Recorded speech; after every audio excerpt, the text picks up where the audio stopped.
जाए, त्रुटि गलती हो जाए तो दिक्कत हो जाएगी। कहा जो इसके लायक नहीं है ये चर्चा उनके बीच में नहीं करनी चाहिए, इसलिए प्रभु भक्त को बताना ही श्रेष्ठ है। हर ऐरे गहरे को ये सब बातें नहीं बताना है, अपना उसके लिए सिर भी कटवाना पड़े। अनाधिकारी है ये बातें उसको बिल्कुल नहीं बताइए, भले ही हमारा कोई सिर काट ले जाए। जो कुकर्मी है, सदा कुकर्म करते रहते हैं, उल्टा पुल्टा जिनका खाना पीना है, कलयुग में ऐसे लोगों की कोई कमी नहीं है। कहा गया है कि जो बिना कीलक के मंत्र सिद्ध हो सकते हैं उन्हें ध्यान पूर्वक कान लगा करके सुनो।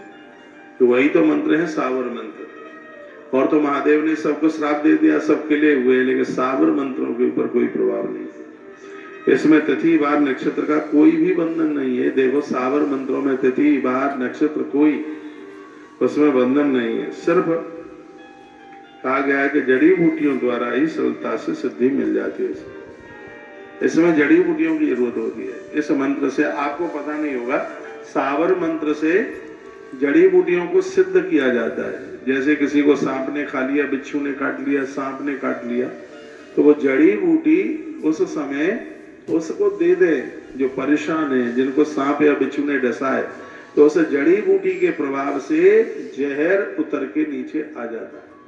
यह वर्णन किया गया, इसे कहा गया। इस सावर मंत्रों का अपने आप में बड़ा प्रभाव है। तो कहा गया नक्षत्र का कोई बंधन नहीं, इसमें बूटियों की बड़ी महिमा का वर्णन किया गया। जैसे निराहार रहकर काफी दिनों तक जीना ये बड़ा कठिन है, लेकिन सावर मंत्रों के द्वारा व्यक्ति लंबी आयु जी सकता है। निराहार रहकर बिना अन्न के रहना, लंबी उम्र जीना अचंभा है। अधिक भोजन को पचा जाना, बांझ के पुत्र होना, मृत अवस्था में पुत्र का जीना, युद्ध में विजयी होना, भूत प्रेत पादाओं को नष्ट करना, सर्प बिच्छू आदि का विश्व निर्माण करना, ये बिल्कुल झूठ नहीं, ये सब होता है। लेकिन यहाँ पर कहा गया है कि ये विद्या इतनी तगड़ी है, इतनी बड़ी तगड़ी है विद्या। इसमें कहा गया कि मृत व्यक्ति को जीवन मिल सकता है, बांझ नारी को पुत्र मिल सकता है, और जो जीवन में बिल्कुल सर्व प्रकार से अन्न छोड़ दिया है, इन मंत्र और औषधि के प्रभाव से वो एक बहुत लंबी जिंदगी जी सकता है। वर्णन क्या है, ऐसी विद्या कहा गया है। मारण का प्रयोग अपने प्राणों पर संकट कभी आए तो ही प्रयोग करना चाहिए। बहुत लोग उल्टा पुल्टा करते रहते हैं, चौकी और भी उल्ट पटांग काम करते रहते हैं, ये बिल्कुल भी ठीक नहीं। भगवान दत्तात्रेय क्या कहते हैं, मारण प्रयोग अपने प्राणों पर संकट आए बिना कभी इसका प्रयोग नहीं करना चाहिए। ऐसे ऐसे मंत्र हैं, मंत्रों के प्रभाव से जिंदा आदमी खत्म हो जाएगा, और इसी ग्रंथ में उनका वर्णन भी किया गया है, लेकिन मैं यहां से बोलूंगा नहीं, वो मैंने सब पढ़ रखा है, लेकिन वो यहां से बिल्कुल भी बोलने के लायक नहीं है। छोटे मोटे कारणों से किसी को मारना ये अधर्म है, ये बहुत बड़ा अपराध है और महापाप है। ज्ञानी जनों को इन दोनों से बिल्कुल बचना चाहिए। मूर्खों द्वारा किया गया मारण प्रयोग स्वयं उनके लिए घातक है, इसलिए कभी भी किसी के ऊपर मारण प्रयोग मत करना। कोई कितना भी बड़ा तांत्रिक हो, किसी के वश में ही मत रहना, ये काम न करना बिल्कुल। हमारी संस्कृति तो किसी को मारने के लिए नहीं, यहाँ तो चींटियां भी मर जाए तो चातुर्मास किया जाता है। ऐसी तो संस्कृति ही किसी की नहीं हो सकती। धर्म पूर्वक चलकर अपनी रक्षा करें और महादुष्टों को समझाने का पहले प्रयास करें, और जब वो नहीं माने तो फिर इन मंत्रों का प्रयोग कर डालें। जब वो नहीं मानते तब पहले ज्ञान रूपी मंत्रों से ब्रह्म को बिना समझे प्रयोग नहीं करना चाहिए, नहीं तो कर्ता स्वयं ही उसका दोषी हो जाएगा। मंत्रों की जानकारी नहीं हो तो किसी भी मंत्र का प्रयोग ना करें, नहीं तो उल्टे पड़ जाए। बंदूक ना चलाने वाला व्यक्ति कभी इतनी गलती कर जाता है कि बंदूक की गोली अपनी छाती में लग जाती है। यदि कोई श्रेष्ठ समझदार गुरु नहीं मिला है तो सावर मंत्रों का प्रयोग बिल्कुल भी नहीं करना। ये तो किसी भी मंत्र को यूज नहीं करना, प्रयोग ना करना, ऐसा हमारे ग्रंथ कहते ही है। जिसकी खूब समझदारी है, किसी जगे हुए गुरु से मंत्र सुनकर उसकी शुद्धि को समझ करके और फिर इन मंत्रों का प्रयोग होता है तो वो मंत्र शीघ्र ही बड़े प्रभावशाली साबित हो जाते हैं। ऐसा वर्णन किया गया। भगवान के मेहानी लाल की जय हो। श्री हनुमान जी महाराज की जय हो। एक दिन ऐसा निश्चित है, वो दिन मैं नहीं बताऊंगा। कहा गया केसर और कमल के फूल, उसमें धतूरे का चूर्ण मिला करके, एक दिन ऐसा है हफ्ते में, वह चूर्ण यदि किसी के ऊपर डालता है तो जिसके ऊपर वह चूर्ण गिरा है वो अपने प्राण छोड़ देगा, 24 घंटे में उसकी मौत हो जाएगी। घटित लोग ठेके लेकर के आदो बहुत ये सब चीजें कमाई का साधन बन गई, लोगों से पैसा लेकर के लोगों को मार डालता है। ये तंत्र विद्या के द्वारा थी। ये कथा मैं इसलिए सुना रहा हूं आपको कि ऐसी गलती हम और आप कभी भी ना करें, इसलिए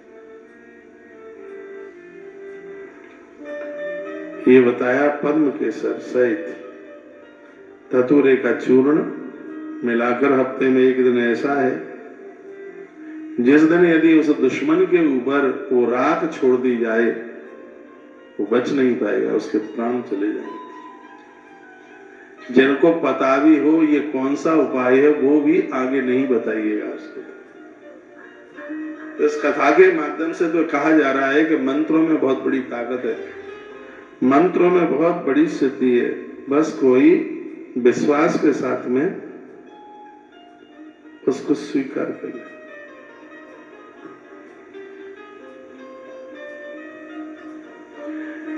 मंत्रों में इतनी बड़ी ताकत है। देश परतंत्र था। 15 अगस्त 1947 में देश को आजादी मिली। उससे पहले मध्य प्रदेश में एक जगह है दतिया,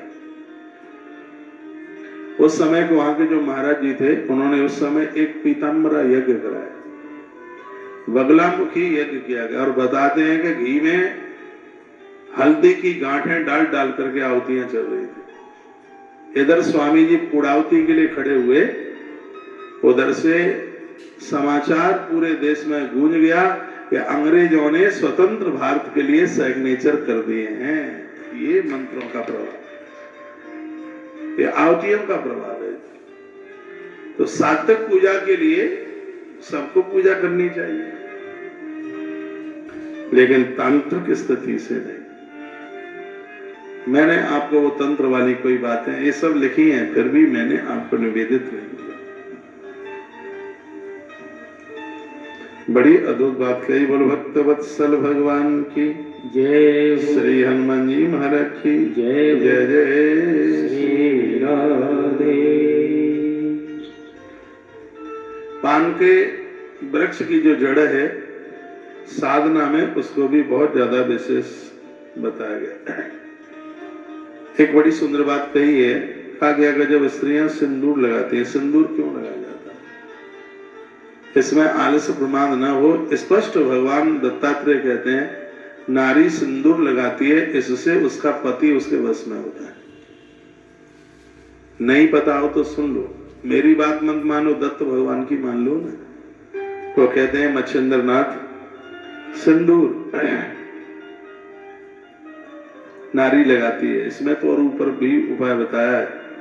पान के रस में पीसकर उसमें तिलक की बात कही गई है। सिंदूर नारी को, सधवा नारी को सिंदूर लगाना ही चाहिए। मैंने तो एकदम बोल दिया कि उसमें एक गोमती चक्र और डाल दो, जिससे पति का काम बढ़ जाएगा। सिंदूर लगाने से स्वामी की आयु बढ़ती है, उम्र बढ़ती है।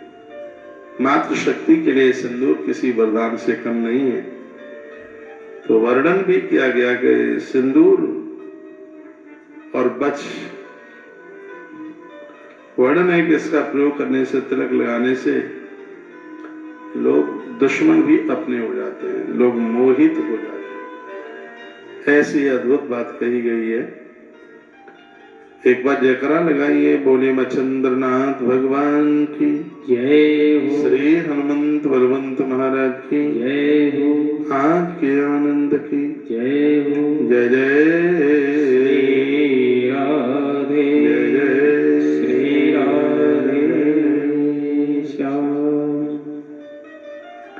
अब आगे हम गुरु गोरखनाथ जी गुरु जी का भी चरित्र पढ़ेंगे। मच्छिंद्रनाथ जी का तो हम पढ़ ही रहे हैं, अब उनको भी हम पढ़ के देखेंगे। उनकी बड़ी अद्भुत कृपा है, बहुत ये उनकी ही कृपा से यह कथा सुनने का सौभाग्य प्राप्त हो रहा है। नहीं तो हमने तो सोचा भी नहीं था कि अगहन के महीने में और गुरु गोरखनाथ जी महाराज की कथा सुनने का सौभाग्य प्राप्त हो जाएगा।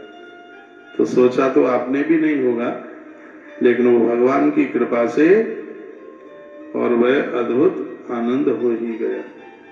आइए गुरु दत्तात्रेय जी से विदा होते हुए अपने शिष्य को अपने साथ में लेते हुए, शिष्य का नाम है गुरु गोरखनाथ मच्छिंद्रनाथ, दोनों के दोनों चल पड़े, आगे के लिए चले। दोनों जा रहे हैं और कहाँ पहुंचे? दोनों के दोनों जगन्नाथपुरी पहुंचे। तीर्थ यात्रा चल रही है, भ्रमण कर रहे हैं, जगन्नाथ धाम की यात्रा कर मच्छिंद्रनाथ जी यहाँ से रामेश्वरम के लिए निकल पड़े। जगन्नाथ प्रभु की बड़ी महिमा है, साल में एक आध बार टाइम निकाल करके दर्शन करने के लिए जाना ही चाहिए। वहां कोणार्क है, थोड़ा सा आगे सूर्य मंदिर है, द्वापर में बना है, भगवान के प्रपौत्र सांभने बना है। चंद्रभागा नदी पास में बहती है, एक तरफ समुद्र का सागर का मिलना है। पूरी जगन्नाथ बड़ी अद्भुत है, बहुत आनंद कर देने वाली है। चैतन्य महाप्रभु ने इस पुरी का आनंद लिया और ऐसा आनंद लिया वो तो नाचते नाचते जगन्नाथ भगवान में ही विलीन हो गए। यह लीला, यह आनंद, ये तो भक्त के भाव में ही है, सबको भक्त के भाग्य में, ये सबको प्राप्त नहीं हो सकता। हेलो भैया,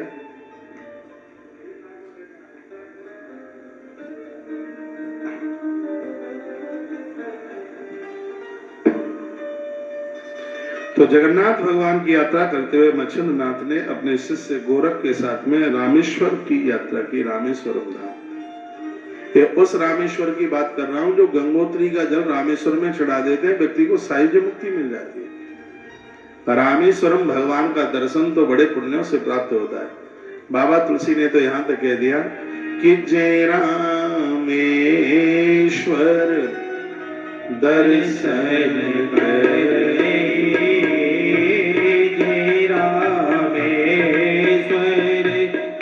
दर्शन करे, सो तनु तरे मम लोक सिधरे, जो रामेश्वर दर्शन करे, जो रामेश्वर दर्शन करे, सो तनु तरे मम लोक सिधरे, जो रामेश्वर दर्शन करे,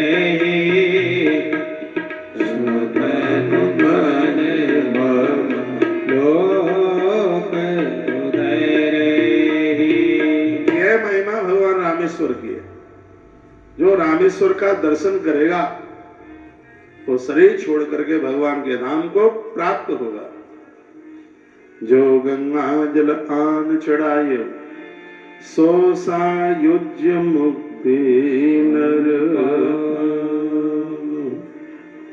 उनको कल्याण होगा जो भगवान महादेव के ऊपर गंगा जल चढ़ाएंगे। हम लोग बड़े बड़भाग्य भाग्यशाली हैं। बहुत जल्दी रामेश्वरम की धरती पर एक अद्भुत आश्रम जिसमें लगभग 66 कमरे बन गए। तो 66 कमरों की भी संख्या बहुत होती है, कम नहीं है। बड़ी लंबी चौड़ी जगह है और बिल्कुल समुद्र के किनारे पर। समुद्र इतना दूर है जितना दूर मुझसे आता है।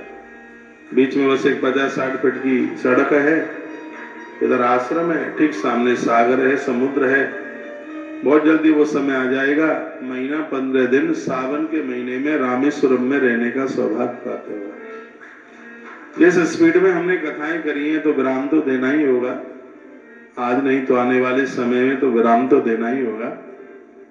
फिर तो बस अभी हम आपके यहाँ पहुंच पहुंच के कथा सुनाते हैं, फिर कभी आपको वृंदावन आना है, कभी आपको रामेश्वरम धाम आना है। वानप्रस्थ जीवन में महादेव के प्रति श्रद्धा जरूरी है, इसलिए आपको रामनाथ मंदिर से, रामेश्वर धाम से आपको जोड़ा जा रहा है। यहाँ कमरे के लिए किसी का भी सहयोग नहीं ले रहे हैं, नहीं तो जो कमरा बनाएगा तो वो कहेगा कि मैं रहूंगा, मैंने कमरा बनवाया। उत्तर भारत से या और भी कहीं से जो लोग आए तो जगह तो सबको ही वहाँ रुकने को मिले, तो वहाँ की ऐसी व्यवस्था की गई है। वहाँ की हम ट्रस्टी बना रहे हैं, 1,11,111 रुपए ट्रस्टी बना रहे हैं, कार्ड बना करके दे रहे हैं। जब भी आप रामेश्वरम धाम आते हैं तब आपको वहाँ रहने की व्यवस्था मिलेगी, वो तो बता देंगे कितने दिन मिलेगी, लेकिन ये भी एक बड़ा सहज हो जाएगा।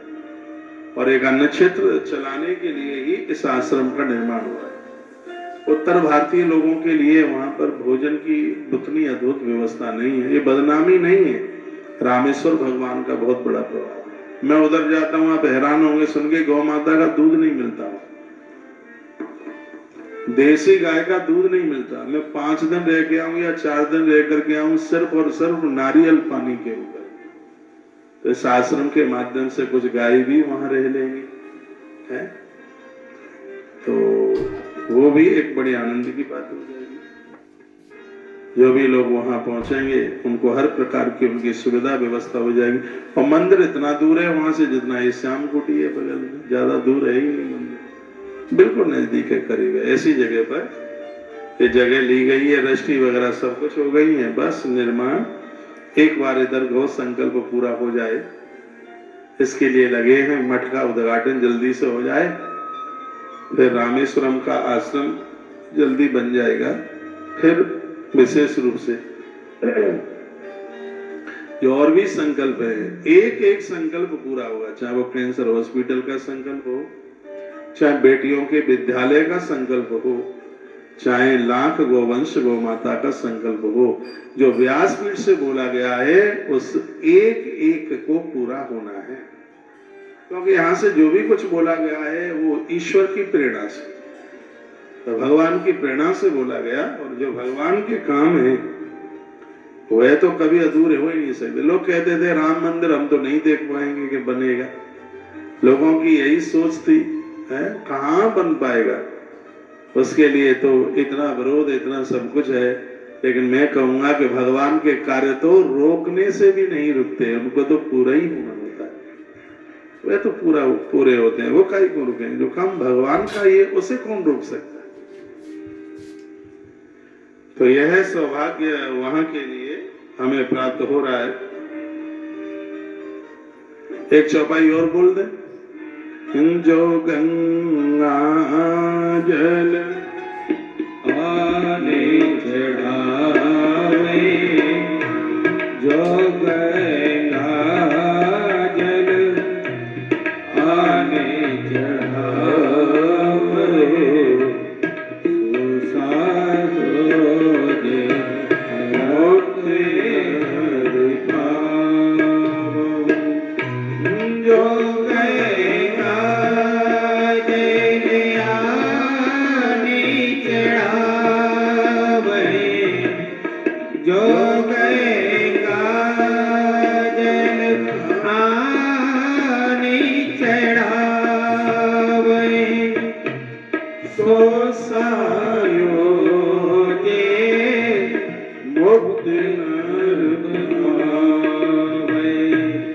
जो गंगा जल आने चढ़ावे, सो साजोगे मुक्ति नर पावे। जो गंगोत्री का जल भगवान रामेश्वर पर चढ़ाएगा उसे सायुज्य मुक्ति मिलेगी, ऐसा हमारे ग्रंथ कहते हैं। तो क्या हुआ, श्री मच्छिंद्र नाथ जी घूमते घूमते और श्री रामेश्वरम की तरफ वो चले गए। जगन्नाथ पुरी से वो रामेश्वरम के लिए चले गए। वो बताते हैं मच्छिंद्र नाथ ने क्या देखा, उनको बड़ा अचंभा हुआ, उन्हें बड़ा आश्चर्य हुआ। उन्होंने क्या देखा कि सामने से एक बानर पहाड़ खोद करके और अपने रहने की व्यवस्था कर रहा। इतने में मच्छिंद्र नाथ वहां पहुंचे। पहाड़ खोद करके जहां स्थान बनाया जा रहा था, यह अद्भुत कार्य देखकर मच्छिंद्र नाथ को बड़ा आश्चर्य हुआ।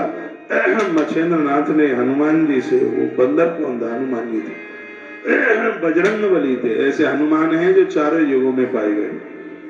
मच्छिंद्र नाथ ने हनुमान जी से कहा कि इतनी जोर की वर्षा में पहाड़ खोदकर जगह बनाने की कोशिश आप कर रहे हैं, तुम्हारा ये घर कब तक तैयार होगा? जिस तरह मूर्ख लोग आग लगाने पर कुआं खोदते हैं, उसी तरह इतनी तेज बारिश में तुम घर बना रहे।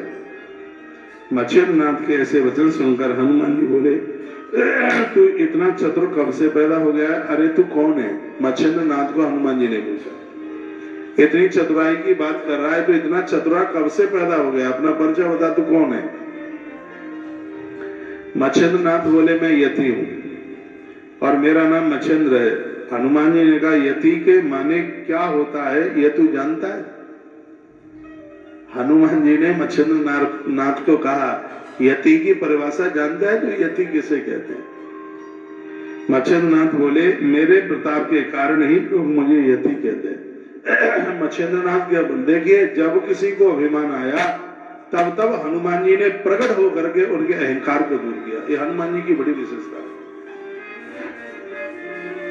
बजरंगी के ऊपर तो जितना बोला जाता है उतना। एक बार अर्जुन को आ गया अभिमान। अर्जुन भी घूमते हुए वहीं साउथ पहुंचे रामेश्वरम की तरफ। तो हनुमान जी एक टीले पर बैठ करके श्री राम जय जय राम का जब कर रहे थे, इतने में पार्थ पहुंच गए। अर्जुन ने हनुमान जी को देखा, अरे कपीश्वर आप हैं, मैं आपको प्रणाम करता हूं, और यहां कैसे बैठे? तो हनुमान जी ने कहा, भगवान ने आदेश दिया है। क्या आदेश दिया है? जो राम सेतु का दर्शन करने के लिए आवे हनुमान, उन्हें तुम अपना दर्शन जरूर देना। अब क्या करूं, स्वामी की बात मान रहे। जो रामनाथ का, जो रामेश्वरम का दर्शन, और उसमें भी सेतु बंद, जो सेतु का दर्शन करने के लिए जाएगा, राम जी का आदेश है, हनुमान जी उसे अपना दर्शन जरूर देंगे। बजरंगी एक रूप से वहां बैठे, राधे है।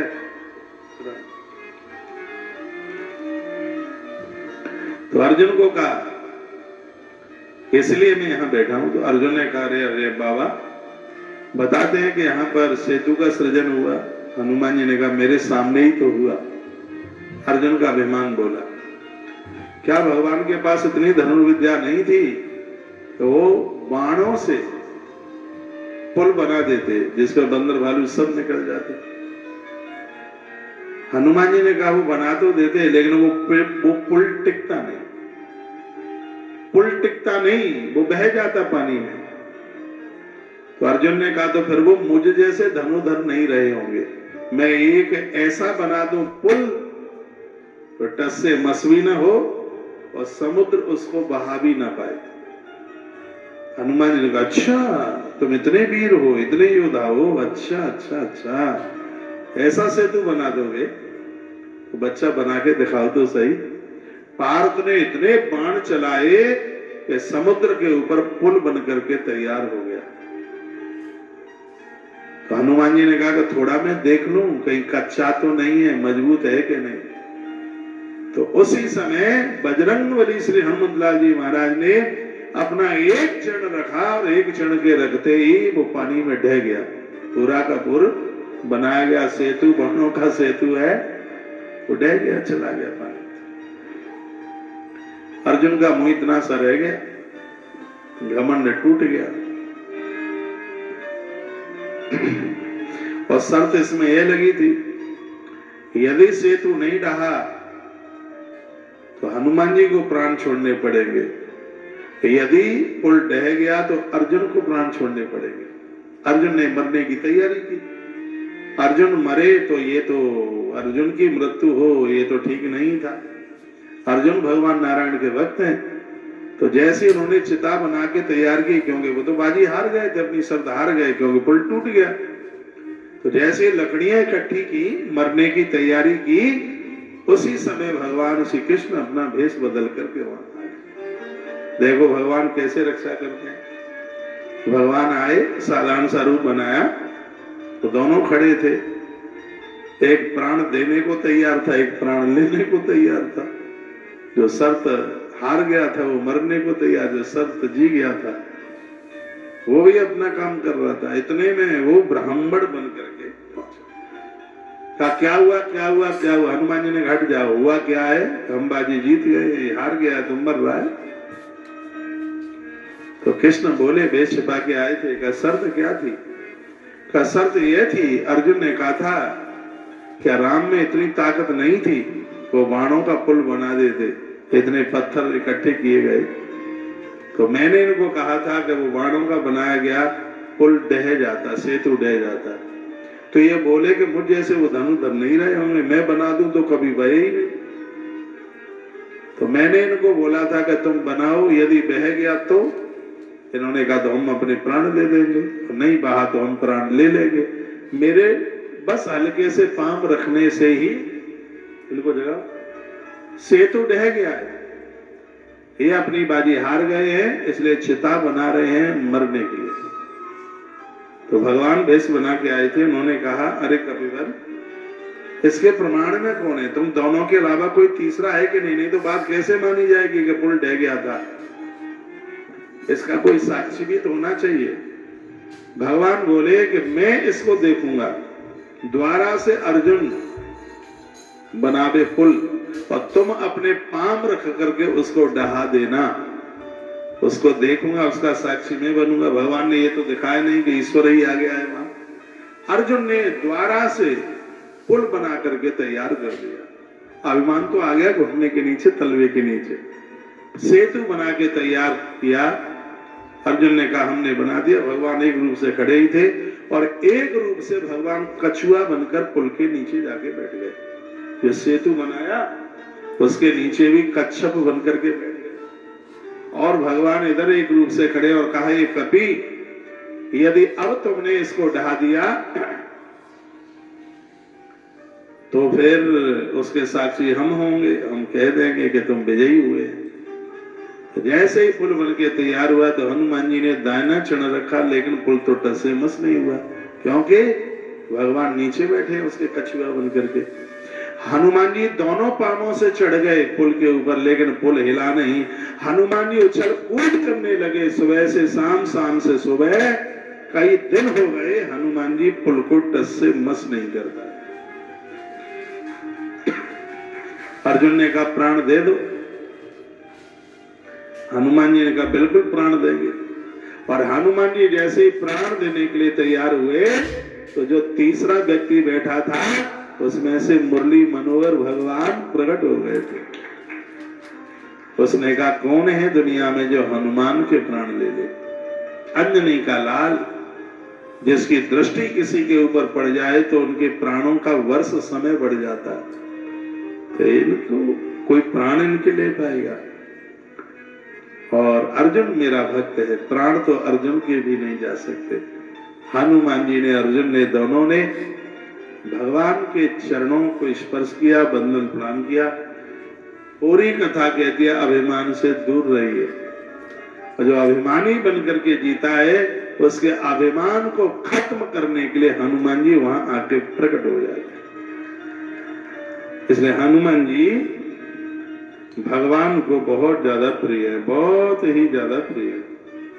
मन कर रहा है एक रामायण की चौपाई हनुमान जी को समर्पित करेंगे। दूसरे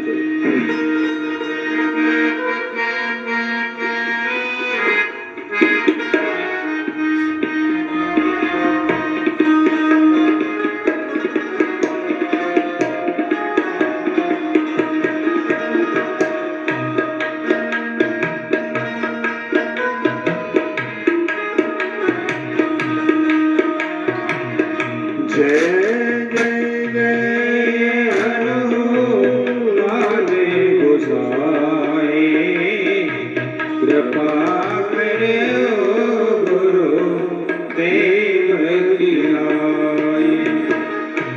जय जय जय हनुमान गोसाई। कृपा करे गुरु देव की नाई। जय जय हनुमान गोसाई। जय जय हनुमान गोसाई। कृपा करो गुरु देव की नाई। कृपा करो गुरु देव की नाई। जय जय जय हनुमान गोसाई। कृपा करो गुरु देव की नाई। कृपा करो गुरु देव की नाई। बोलिए श्री बजरंग बली हनुमान जी महाराज की जय। तो आज मच्छिंद्र नाथ जी की मुलाकात बजरंग बली हनुमान जी से हो गई। हनुमान जी ने पूछा कि तुम कौन हो? तो मच्छिंद्र नाथ ने हनुमान जी को उत्तर दिया और क्या कहा कि मैं एक यति हूं। तो हनुमान जी ने क्या जवाब दिया? हनुमान जी ने जवाब दिया कि हनुमान के अलावा यह दूसरा यति कौन कहां से चल करके आ गया। मच्छिंद्र नाथ के ऐसे वचन सुनकर हनुमान जी बोले, तू इतना चतुर कब से पैदा हो गया? तू कौन? मच्छिंद्र नाथ ने जवाब दिया, मैं यति हूं। हनुमान जी बोले, यति के मायने क्या होता है? यति का अर्थ क्या होता है? यह भी जानते हो तुम? मच्छिंद्र नाथ बोले, मेरे प्रताप के कारण ही लोग मुझे यति कहते हैं। अब इन शब्दों में अभिमान था, मेरा इतना प्रभाव है समाज में, लोग मुझे यति कहते हैं। मच्छिंद्र नाथ का उत्तर सुन के हनुमान जी बोले, आज तक एक भी हनुमान ही यति कहलाया, दूसरा तो हुआ नहीं, तो दूसरा यति कब से हो गया? खैर अब ध्यान से सुन, मैं काफी समय से मैं हनुमान का पड़ोसी हूं, जिससे उनकी कथा का थोड़ा सा चिन्ह मुझे भी प्राप्त हुआ है, जो मैं तुझे दिखाता हूं। या तो तू उसकी काट कर, नहीं तो यति कहलाना तो छोड़ दे। हनुमान जी मच्छिंद्र नाथ को बोले। हनुमान जी के ऐसे वचन सुनकर मच्छिंद्र नाथ बोले, आम मुझे कौन सी कला दिखाओगे? दिखाओ। उसका काट नाथ गुरु के पास में है। नाथ संप्रदाय को उन्होंने स्थापित किया। मच्छिंद्र नाथ के शब्द सुन के हनुमान जी को बड़ा ही गुस्सा आया और ऊंची उड़ान भर एक तरफ को गए और विकट रूप हनुमान जी ने धारण कर लिया, विकराल रूप धारण कर लिया। लिखा है, जिससे मच्छिंद्र नाथ को कोई भी भेद कुछ भी पता न लगे, हनुमान जी ने ऐसा रूप बनाया। उन्होंने मच्छिंद्र नाथ के ऊपर 7 पर्वत एक साथ फेंके। हनुमान जी ने मच्छिंद्र नाथ के ऊपर 7 पहाड़ उखाड़ कर एक साथ फेंके, जिन्हें बादलों के समान गरजते हुए जोरों से आते हुए देखा, लेकिन परंतु मच्छिंद्र नाथ ने अपनी मंत्र शक्ति के द्वारा उन 7 पहाड़ों को स्तब्ध कर दिया। ना ऊपर जा पा रहे थे ना नीचे, सबको रास्ते में ही रोक दिया मच्छिंद्र नाथ ने। तब हनुमान जी का क्रोध इतना भड़क उठा और उन्होंने एक बहुत ही बड़ा पर्वत उखाड़कर योगी मच्छिंद्र नाथ के सिर के ऊपर फेंका। तब भी मच्छिंद्र नाथ ने सागर का जल लेकर और वायु आक्षण मंत्र पढ़ के हनुमान जी के ऊपर ऐसा छिड़काव किया जैसे हनुमान जी ही स्तब्ध हो गए। उन्हीं की गति रुक गई, ना पीछे जा पा रहे थे, ना आगे जा पा रहे थे, ना नीचे उतरे, ना ऊपर जा पाए। ये स्थिति हो गई, वो वहीं की वहीं अटक के रह गए, उनके उड़ने की शक्ति रुक गई। देखिए साधना में कितनी बड़ी ताकत है। मच्छिंद्र नाथ ने वीर बजरंगबली श्री हनुमत लाल जी महाराज की उड़ान को स्तब्ध कर दिया। यह करिश्मा देख करके हनुमान जी के पिता वायुदेव ने मच्छिंद्र नाथ से आकर के प्रार्थना करी, हाथ जोड़ के खड़े हो गए, का चुल्लू में जल लेकर के मंत्र पढ़कर हनुमान जी पर छिड़क दो तो मेरा बेटा स्वस्थ हो जाएगा। मच्छिंद्र नाथ, तुम्हारी विद्या शक्ति को शाबाश, हम तुम्हारी इस विद्या को प्रणाम करते हैं। तुमने कमाल कर दिया। हनुमान जी के पिता वायुदेव ने जब ऐसा कहा, हनुमान मेरा तेरा जोर इनके सम्मुख नहीं चलेगा। वायुदेव अपने पुत्र हनुमान जी को कह रहे थे। मच्छिंद्र नाथ की मंत्र शक्ति बहुत बड़ी मान है। धरती पर बहुत बड़े बड़े तांत्रिक सिद्ध हुए, सात्विक सिद्ध हुए, सिद्धि वाले हुए, लेकिन गुरु मच्छिंद्र नाथ के सामने कोई कुछ भी नहीं था। इतनी बड़ी मंत्र सिद्धियां उनके पास नहीं, हर चीज उनके सामने आकर के प्रकट होकर के बात करती। धरती का सिद्ध जन, ऊपर के देवता ऐसे कोई भी नहीं जिन्होंने मच्छिंद्र नाथ को शरीर सहित दर्शन न दिए हो। ये पूरा चैप्टर सुना करके ये बताया जा रहा है कि भगवान के तप में कितनी ताकत। तपस्या आपके पास है तो आप भगवान के ऐसे दर्शन कर सकते हैं जैसे आप अपने पति पत्नी बच्चों के आप घुल मिल करके आप बात करते हैं। एक तो दूर के आदमी से मिलना और एक घर के लोगों से मिलना, दोनों में बड़ा अंतर है। दूर के आदमी से मिलने में झिझक होती है, समय सीमा होती है, सब देखा जाता है। लेकिन जो अपने घर के ही लोग हैं उनसे तो चाहे जब मिल लीजिएगा, हाँ, चाहे जितने समय मिल ले। तो साधना करने वाले जो लोग हैं, परमात्मा उनके लिए इतने ही सहज हो जाते, इतने सुलभ हो जाते हैं। भक्त जब चाहता है तभी उसे भगवान का दर्शन हो जाता है। इतनी सी कथा इसलिए सुनाई जा रही है कि आप भी नित्य मंत्र का जप कीजिए, भगवान का पूजा पाठ कीजिए, हो सके तो थोड़ा यज्ञ कीजिए, माथे पर चंदन रोज लगाइए। स्त्री पुरुष कोई भी है अपने अपने संप्रदाय के अनुसार, जैसा जो चाहे, जिनके कोई गुरु नहीं है, बिना संप्रदाय वाले, आड़ा तिरछा ऊपर नीचे जैसे आप लगा सकते हैं, लेकिन आप जरूर लगाइए। गुरुदेव मच्छिंद्र नाथ की कथा आप सुन रहे हैं। मंत्रों की ताकत देखिए, हनुमान जी को स्तब्ध कर दिया, वो उड़ नहीं पा रहे थे। तब हनुमान जी के पिता वायुदेव ने स्तुति करी, प्रार्थना करी, तब वर्णन किया गया है मच्छिंद्र नाथ ने उनकी स्तब्धता को मुक्त कर दिया। हनुमान जी को कहा वायुदेव ने, ये भक्त तो बड़ा अपने आप में बड़ा धूर्त है, त्रिकालदर्शी है, इससे वाद विवाद करने की बिल्कुल भी जरूरत नहीं है। स्वयं पवन देव बोले। इतना सुन हनुमान जी बोले कि जब आप समुद्र में स्नान कर रहे थे तभी मैंने आपको पहचान लिया था कि आप ही मच्छिंद्र नाथ हैं, जो साक्षात प्रभु ने ही अवतार लिया तुम्हारे रूप में। आपने मछली के गर्भ से जन्म लिया है। हनुमान जी बोले ये मुझे पता है, परंतु मेरे मन में यह है विचार आया कि नागस्वत्थ वृक्ष के नीचे देवताओं ने वरदान दिए, उनमें कितनी शक्ति है। मैंने तुम्हारी शक्ति का परीक्षण किया। हनुमान जी कहते, हनुमान जी तो अपराजय हैं, उनको कौन पराजित कर सकता है, ये किसी की ताकत नहीं है। हनुमान जी ने कहा कि हम आपका परीक्षण कर रहे थे, इसके अलावा भी आपको काफी संकटों का सामना करना होगा, ये हनुमान जी ने कहा। सुनिए हनुमान जी ने क्या कहा कि अभी तुम्हें बहुत संकटों का सामना करना होगा, तो धर्म के रास्ते पर पांव रखने में परेशानियां बहुत है। हनुमान जी बोले तुम्हें अभी बहुत कष्टों का सामना करना होगा। मैं जांचना चाहता हूं कि आप में कितनी शक्ति है। हनुमान जी बोले वो मुझे पता लग गया। पर हनुमान जी कहने लगे अब तुम त्रिया राज्य में चले जाओ और वहां आराम करो। रनवास जिसे दूसरे शब्दों में कहते हैं। हनुमान जी ने कहा मैं यति हूं, मैं भोगी नहीं हूं, स्त्रियों के रनवास में मेरी तो कोई भी किसी भी प्रकार की आवश्यकता नहीं है। हनुमान जी कहने लगे जब हम रावण को मार लंका को जीत करके श्री राम सीता के संग आ रहे थे, तब जानकी जी ने कहा था हनुमान राम जी का परम भक्त है, इसलिए इसकी शादी करवा दो।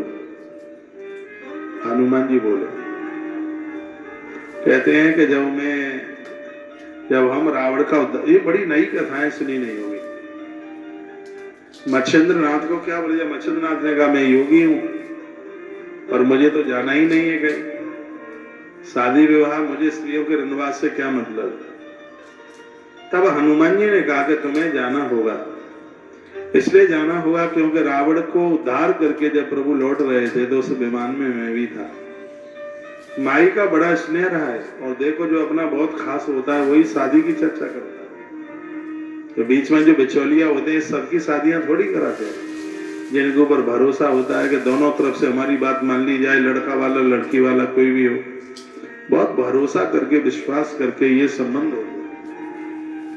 तो जानकी मां प्रभु राम को कहती है कि हनुमान तुम्हारा बहुत प्रिय है, बेटे से भी ज्यादा है, इसलिए अब हनुमान की शादी करा दो। मैया ने कहा, वही कथा यहाँ पर लिखी है। वो कहते हैं कि मैया ने ऐसा कहा, इसकी शादी करवा दो, संतति और संपत्ति दोनों का सुख उसे मिलेगा। का जब ये मैंने सुना तो मुझे तो बिल्कुल अच्छा लगा नहीं था। मैंने मना करने की कोशिश भी की तो माता जानकी मेरी तरफ क्रोध की दृष्टि से देख रही थी और मुझे बोली, हनुमान तुम जरा भी मत घबराओ, त्रिया राज्य की सारी नारियां तुम्हारी होंगी। मुझे और तुम्हें चारों युगों के बाद बारंबार जन्म लेना पड़ता है, ये माई ने मुझे कहा था। मेरे और राम जी के 99 जन्म हो गए हैं, हनुमान जी बता रहे हैं। जानकी माता ने कहा था कि मेरे और प्रभु राम के 99 जन्म हो चुके हैं अभी तक, और हनुमान तुम भी 99वें जन्म में तुम हनुमान बन के आए। रावण का भी जन्म 99 बार हो गया है। मां बोली, रावण का भी जन्म 99 बार हुआ था। उसके मर जाने के बाद अब तुम्हें त्रिया राज्य में जाना होगा। अब वह समय आ पहुंचा है, समय के अनुसार चलना हर इंसान का परम धर्म है। जब भगवान राम ने मेरी ओर देखा तो मैंने हाथ जोड़ करके कहा था, प्रभु ब्रह्मचर्य व्रत का पालन करना मेरा दृढ़ निश्चय है, तो त्रिया राज्य में जाने से मुझे क्या लाभ होगा। हनुमान, मैं परम विरक्त हूं, ब्रह्मचारी। इतना सुन करके भगवान राम क्या बोले कि तुम ऊर्ध्वरेश हो, इसलिए भूख हुकार करने से तुम्हारे ऊपर कभी कोई फर्क नहीं पड़ेगा। हनुमान जी के लिए प्रभु राम का वरदान था, स्वप्न में भी कभी तुम्हारी इंद्रियां तुम्हारा संग नहीं छोड़ेगी, तुम्हारी कभी धातुओं का विसर्जन नहीं होगा। ऐसा प्रभु श्री राम जी ने हनुमान जी को वरदान दिया है। कहा गया है इस तरह तुम्हारा ब्रह्मचर्य व्रत कभी खंडित नहीं होगा, ये राम का आशीर्वाद है। हनुमान जी को आशीर्वाद दिया। अतः भगवान राम के कहने से हनुमान जी कहते हैं कि मैं त्रिया राज्य में चला गया। हनुमान कह रहे, जब प्रभु श्री राम जी ने आदेश किया तो वहां स्त्रियों का साम्राज्य था, एक से एक नारी वहां पर सुंदर थी। अपनी भाषा में रनवास जिसे कह देते हैं, इस ग्रंथ में उसको क्या कहा गया, त्रिया राज्य का। मैं वहां चला गया, वहां की महारानी का नाम मेनका, उस महारानी का नाम मैनाकिनी था। हनुमान जी बता रहे हैं कि वहां की जो प्रमुख महारानी थी उसका नाम था मैनाकिनी। यहाँ पृथ्वी भर के पशु पंछी नर नारी एक साथ रहते थे। ये सब सुनकर रानी का शरीर गुस्से में चूर हो गया। मेरे साथ में मुझे पकड़ने के लिए उसने भरकम कोशिशें की। मुझे प्राप्त करने के लिए उसने अपने शरीर के टुकड़े टुकड़े करके और अग्नि में उसने जला दिया। मुझे प्राप्त करने के लिए उसने इतना कुछ किया। शरीर का मांस काट काट कर अग्नि कुंड में मंत्रों के द्वारा आहुति उसने डाल दी। यह अनुष्ठान उसका 12 वर्ष तक चला। हनुमान जी बता रहे मच्छिंद्र नाथ को। जब उसका मांस समाप्त होने पर आ रहा था और दृढ़ निश्चय में फर्क न पड़ा, तब मुझे उसके ऊपर प्रसन्न होकर उस रानी के सामने मुझे प्रकट होना पड़ा। हनुमान जी कहते, हनुमान जी कहते हैं वो मेरे संग देह संग बनाने की इच्छा रखे हुई थी, लेकिन ये तो कभी संभव था ही नहीं। वह मेरे पैरों पर गिर पड़ी। रानी मैनाकिनी मेरे पैरों में, चरणों में गिर पड़ी। हनुमान जी कहते हैं और अपनी मनोकामना पूर्ति की प्रार्थना मुझसे करने लगी। तब मैंने पूछा, रानी तुम्हारी जो भी मनोकामना हो मुझसे कहो। मैनाकिनी बोली, हनुमान आपके भोकार से यहाँ की सभी नारियां तुमसे संतान प्राप्त करना चाहती है, तुमसे वो सब गर्भवती होना चाहती हैं। इन सभी स्त्रियों के तुम प्राणनाथ कहे जाओ, ऐसी कोशिश की जा रही है। परंतु मेरी इच्छा हमेशा हमेशा के लिए तुम्हें पति के रूप में स्वीकार करने की है। हनुमान जी कहते हैं कि उस स्त्री ने मुझसे ऐसा कहा, तो आप मेरी इच्छा की पूर्ति करो। वह मुझसे बोली। तब मैंने उसको समझाया। हनुमान कहते हैं कि मैंने उस रानी को समझा। मैंने कहा मैं अखंड ब्रह्मचारी हूं, बजरंगी कहते हैं, और तुम कहती हो ऐसा प्रचलन, ये तुम जो कहती हो वो तो तीनों लोगों में नहीं है। धरती पर सब कुछ मिल जाएगा यदि संकल्प टूट गया, हाँ, तो उसमें कितना बड़ा अपराध है, ये सजग समझदार को समझ लेना चाहिए। संकल्प पूर्ति होवे ये अवसर किसी बिरला लोगों को ही प्राप्त होता है। संकल्प तो बहुत करते हैं लोग, लेकिन हनुमान कहते हैं मेरी राम की कृपा के बिना संकल्प पूरा नहीं हो सकता। मेरे राम जी की कृपा से मैंने अपने ब्रह्मचर्य धर्म का पालन किया और मैं अखंड ब्रह्मचारी हूं, और तुम कहती हो कि ऐसा हो जाए, तो मैंने उसको कहा कि इसकी पूर्ति करने में मैं असमर्थ हूं। मेरे सांस द्वारा तुम लोगों को जितनी तृप्ति होती है मेरी श्वासों के द्वारा। इच्छा पूर्ति के लिए आने वाले समय में मछेंद्र नाथ चल करके आएंगे, वो यहां से आगे का संदेश तुम्हें देंगे, उपदेश तुम्हें देंगे। मैंने उनको यह ऐसी बात कही, मैंने उन्हें ऐसा कहा। तो अब समय आ गया है मच्छिंद्र नाथ, तुम वहां रनिवास में जाओ।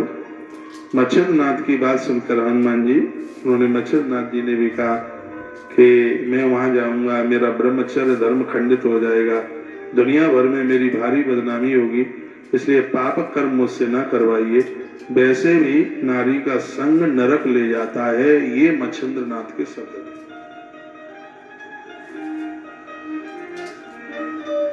आलोचना नहीं है बिल्कुल भी। ग्रंथों में लिखा है कि साधक पुरुष को, हाड़ मास की स्त्रियां तो बहुत बड़ी बात हो गई है, उसे काष्ठ की स्त्री से भी दूर रहना चाहिए।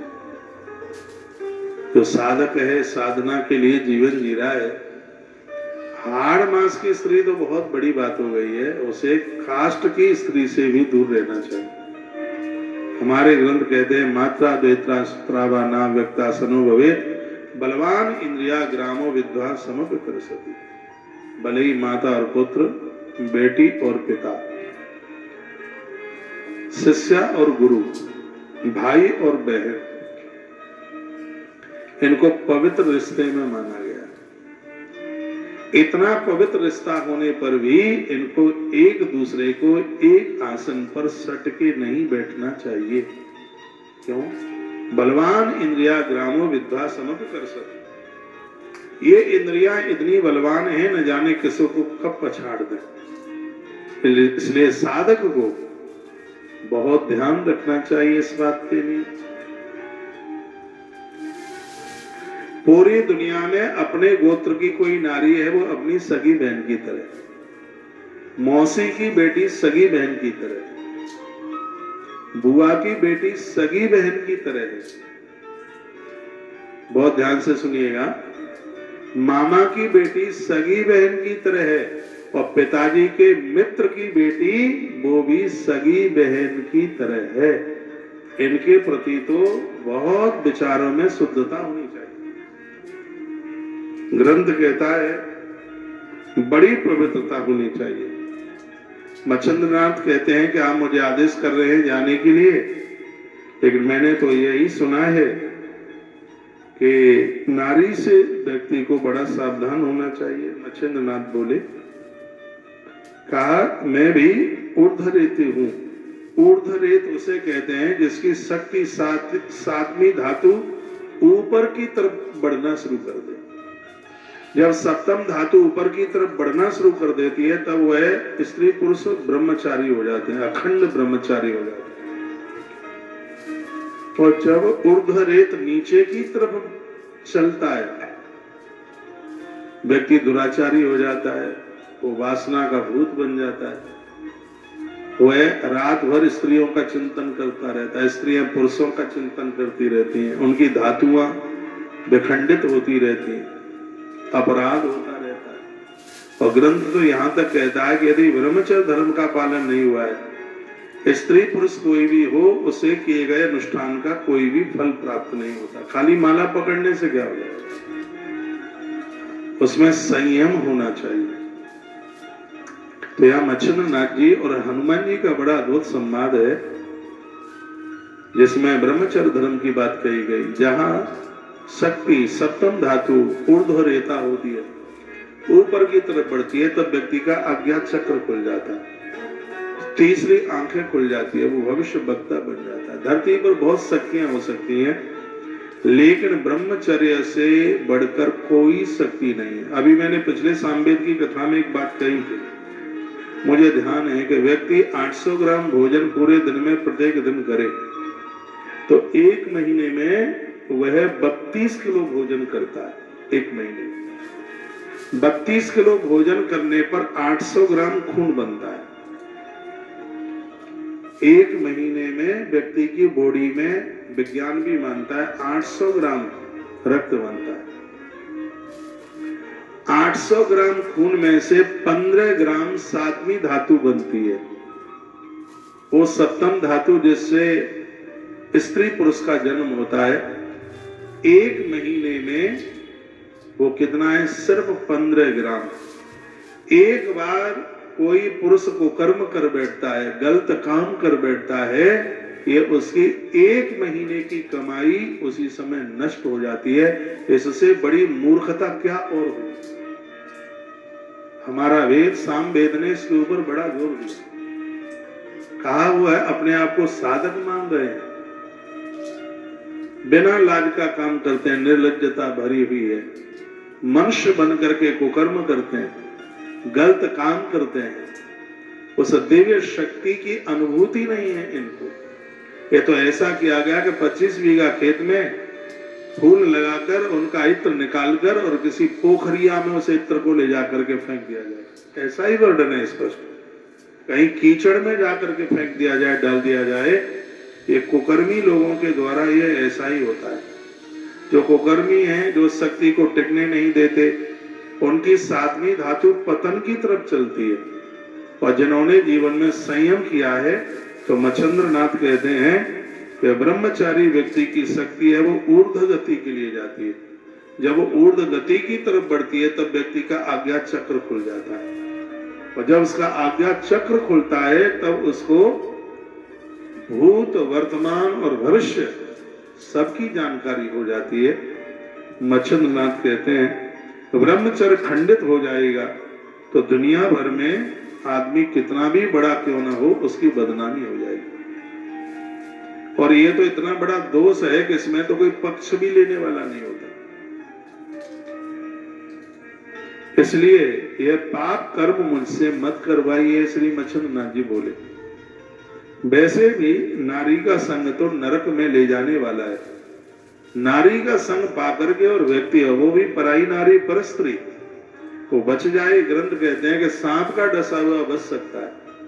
1 लाख बिच्छू एक संग डंक मार दें तो भी व्यक्ति बच सकता है, लेकिन जिसको पर स्त्री ने डस लिया है, उसको इस लोक से लेकर परलोक तक उसको कोई बचाने वाला ही पैदा नहीं हुआ है। मच्छिंद्रनाथ ने कहा, हनुमान जी और मच्छिंद्रनाथ की वार्ता चल रही, दोनों ही पूर्ण ब्रह्मचारी हैं। तो मच्छिंद्रनाथ ने कहा कि नारी का संग नरक में ले जाने वाला है, इसलिए मैं ऐसा काम करने के लिए बिल्कुल तैयार नहीं हूं। आप मुझे त्रिया राज्य में भेज रहे हैं। राम जी ने विवाह के लिए आपको बोला था, आप तो उसके लिए राजी नहीं हुए, वहां तक गए और वापस आए। तो मैं देख करके स्त्रियां गर्वित होना चाह रही थी, तुमने तो स्वीकार नहीं किया, मुझे इस फांसी के फंदे पर क्यों झुलवा रहे हो? मच्छिंद्रनाथ बोले। मच्छिंद्रनाथ की बात सुन हनुमान जी बोले, अनाद काल से जो रीति चली आ रही है उसमें पाप कैसा? जिस तरह 99 हनुमान उसी तरह 99 मच्छेंद्र नाथ तुम हो। तुम्हारा भी जन्म 99वीं बार हुआ है। इसी क्रम से मौनीनाथ का जन्म, मौनीनाथ यानी मच्छेंद्र नाथ का ही नाम था, बहुत मौन रखते थे।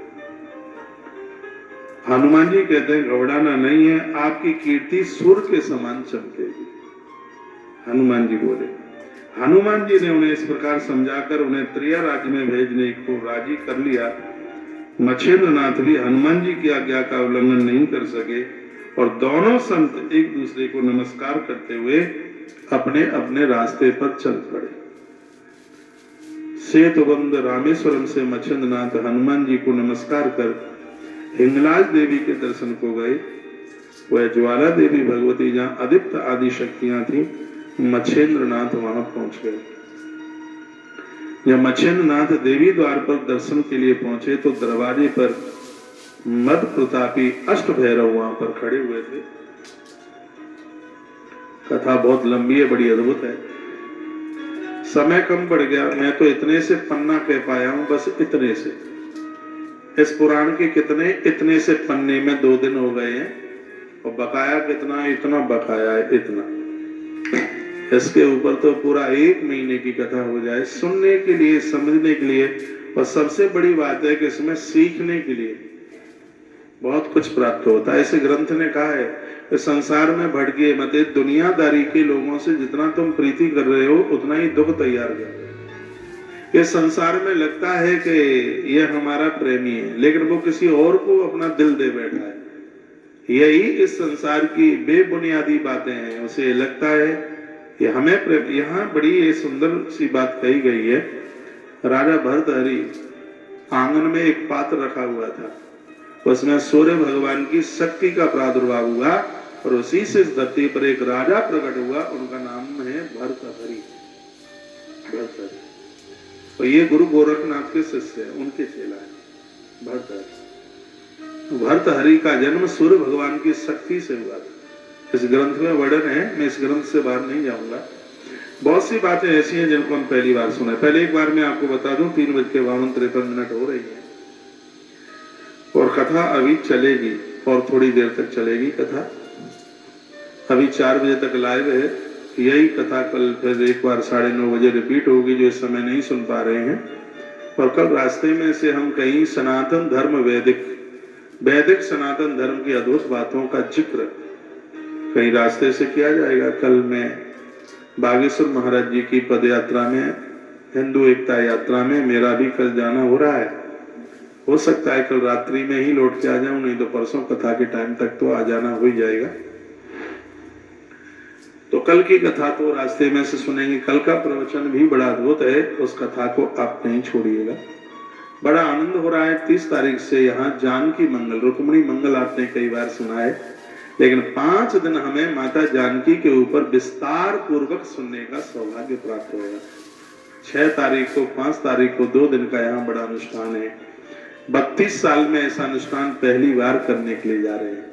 भगवान कृपा करे ये रजिस्ट्रेशन आपको भी मिल जाए। संपूर्ण उस दिन महाअभिषेक भी है, रामायण का अखंड पाठ भी है और यज्ञ भी है और भंडारा भी है। तो समग्र सहयोग राशि है 5100 रुपया खर्च है अनुष्ठान के। और खाली यज्ञ के लिए सहयोग राशि है सिर्फ 2100 रुपए की, जिसके लिए यज्ञशाला का काम शुरू हो गया है। और विशाल का यज्ञ मंडप 41 फीट ऊंचा बन रहा है। 41 फीट ऊंची यज्ञशाला बन रही है, जो कि पिछले यज्ञों में बनती रही है। तो ऐसे यज्ञ मंडप में यह अनुष्ठान करने का सौभाग्य प्राप्त हो रहा है। यदि ईश्वर ने आपको आपकी जरूरत से ज्यादा दिया है तो आप इसका रजिस्ट्रेशन नंबर ले लीजिएगा। पैसा 6 तारीख तक जमा कर देना, कोई दिक्कत नहीं है उसका रजिस्ट्रेशन, क्योंकि नाम पूरे हो जाएंगे जल्दी। आज ही आश्रम के नंबरों पर संपर्क करते हुए आप रजिस्ट्रेशन नंबर ले लें। और भी आपके जो अपनी जानकारी में हैं उनको भी यह बता दीजिए। इसका प्रसाद भी बड़ा अद्भुत मिल रहा है। मैंने आज कथा के आरंभ में बताया, बच्चों की बौद्धिक शक्ति के लिए और उनकी हाइट बढ़ाने के लिए एक अद्भुत औषधि तैयार की गई है। उस औषधि में क्या क्या डला है, मखाना डला है, तिल डला है, सौंफ डली है और उसमें बादाम पड़ा हुआ है। मात्रा तो मुझे पता है किसमें क्या है, तो ये सब चीजें बड़ी महंगी हैं, फिर भी उत्साह है कि आपके बच्चों की तरक्की होगी, वो स्वस्थ रहेंगे, तब आपको और धर्म कर्म करने में ज्यादा रुचि बढ़ेगी। तो ऐसा प्रसाद यहाँ से दिया जाएगा। मैं कहूँगा 5-6 तारीख में आप सब आइए श्री वृंदावन। रामायण का पाठ दिन भर चलेगा, रात में भी चलेगा, अखंड रामायण का पाठ है। तो हम और आप सब मिलकर के करेंगे, बहुत आनंद होगा। जजमानों के लिए संकल्प छोड़ा जाएगा। 6 तारीख को अद्भुत भंडारा। एक तो बिहारी जी की प्राकट्य तिथि है और विवाह पंचमी है, और हम तो इन दोनों देवताओं को मानते हैं बहुत जोर से, चाहे भगवान बांके बिहारी जी है, चाहे भगवान राघवेंद्र सरकार है। और मुझे लगता है भले आप 50, 60, 70, 80 के हो गए होंगे, ऐसा अनुष्ठान करने का मौका आपको भी नहीं मिला होगा। तो कितने नाम 5100 रुपए के आए हैं, आज उनकी एक लिस्ट बना के अभी ये नाम लिखे जाएंगे। तो कल उन पवित्र नामों का यहाँ से अनाउंस भी कर दिया जाएगा। तो आप उसमें अपना नाम लिखा दीजिए।